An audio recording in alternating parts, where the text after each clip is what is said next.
Ilang araw pa bago ang Semana Santa, pero mahaba na ang pila ng mga chance passenger. Chance ito chance passenger sa mga terminal ng bus. Punuan na rin maging ang mga special trip. Live mula sa Araneta Bus Station sa Cubao, Quezon City, nagpapatrol si Jen Hernandez. Sen, sa mga pagkakataong ito, gaano na kahirap sumakay o kumuha ng ticket para sa bus?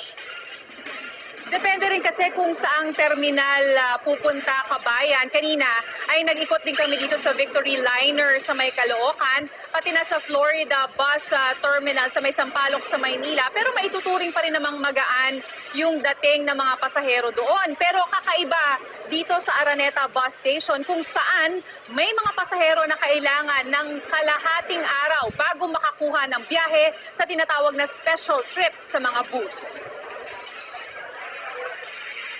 Ito ang unang pagkakataon ni Sally Chua na sumakay ng bus papuntang Tuguegarao. Nakansela kasi ang kanyang flight.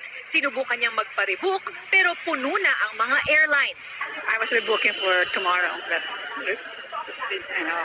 fully booked daw sila.